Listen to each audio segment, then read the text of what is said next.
The rain poured down like a bucket was being emptied.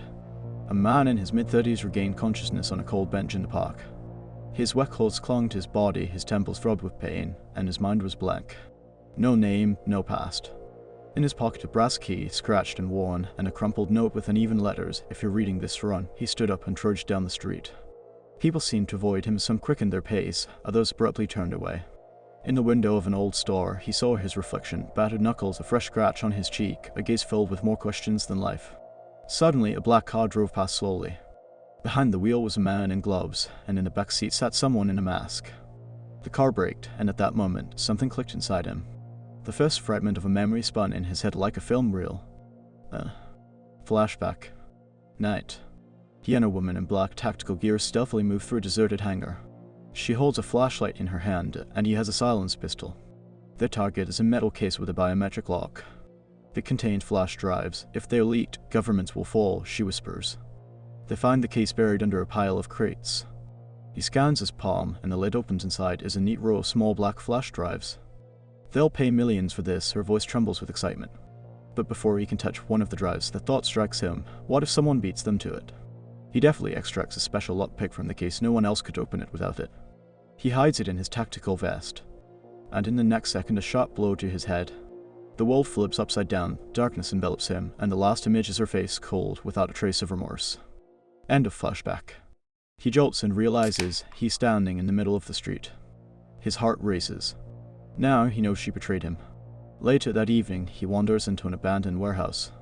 The smell of metal and rust fills the air. From the darkness, she emerges the same woman from his memory. He survived, her voice carries a mix of surprise and irritation. "Some memories came back," he replies dryly. "Hand over the pick and we'll both disappear. That's all you need to know." He remains silent. His fingers instinctively tighten around the brass key in his pocket. "You hit me, left me to die. Why?" "Not why, but for how much," she smirks. "Those flash drives are worth a fortune, but more importantly, they can topple governments. They'll pay any price for them." Suddenly, a loud crash echoes from above. The glass roof shatters into hundreds of shards. 3 armed mercenaries burst through the breach. Bullets ricochet off the metal beams. She screams. "Get him, damn it." He dives for cover behind some crates. Memories come rushing back, screams, gunfire, a chase across rooftops. He realizes his only chance to survive and reset everything is to find the case first. He understands he loved her. He protected her. She was his partner and also his muse, inspiring him to take on the most dangerous missions, the one for whom he was willing to move mountains. And suddenly, the sharp pain, the realization of betrayal, heart-wrenching emotions, money. Was the price of their relationship in the hundreds of millions? And he had wanted to propose to her. "Laura, how could this happen?" A ban. A shop. He runs toward the back exit, but a familiar figure appears in the doorway, the same gloved driver from this morning. "Time to wrap things up, partner," he says, nodding toward the car. The man climbs in. The door slams shut. "We have the safe's address. The pic, do you have it?" He looks out the window, where a silhouette of the woman fades into the distance. "I do." The engine roared to life, and the car raced away, heading toward a city that did not yet know its fate lay in the hands of one man. And somewhere in the shadows, she was already plotting her next move. The night city glimmered in the distance, but he walked in the opposite direction toward the old docks. The case was heavy, his fingers numb from the cold water, but he wasn't planning to let go. He found an abandoned warehouse right by the port line. Inside, the air smelled of salt, rust, and dust. After shedding his wet jacket, he placed the case on a wooden crate and retrieved the lockpick. The mechanism clicked and the lid slowly lifted. Inside a row of black flash drives in individual slots, each engraved with a symbol resembling a coat of arms. He pulled one out, inserted it into an old laptop he found in a corner of the warehouse, and folders appeared on the screen with labels: oil contracts, agentless, interrogation protocols, Project X. He opened the first one. On the monitor were lists of high-ranking officials from various countries, along with transfer amounts and dates. This was not just valuable information. It was complete control over global deals and wars. But his attention was drawn to the last folder, Project X. Inside was just one video. The screen showed a laboratory, scientists in hazmat suits, and cages. In the cages, people. Some barely moved, others pounded on the glass, screaming soundlessly. He froze. This was no longer about politics. This was a weapon. Biological. At that moment, a noise came from outside. He grabbed the case and hid behind a column. The creak of a door. Soft footsteps. "I knew you would come here," her voice echoed through the warehouse. She stepped out of the shadows, a gun in her hand. You have no idea what you're playing with. These flash drives are not for sale, hand them over to me. So you would kill me to save the world and make hundreds of millions in the process. You're a philanthropist with good intentions. No, I hit you because I knew you would give them to our boss for free because that's just how you are, and that's very stupid. Knowing the value of that case, he wanted to retort, but at that moment, the driver entered from the other side of the warehouse, an assault rifle slung over his shoulder. Well, the lovebirds, the game is over. The case is mine now. Tension hung in the air. 3 guns. 3 players. 1 case.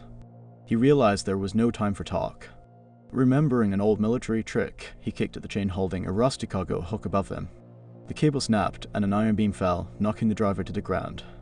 She fired, but he managed to knock the gun from her hand and scoop up the flash drives, stuffing them back into the case.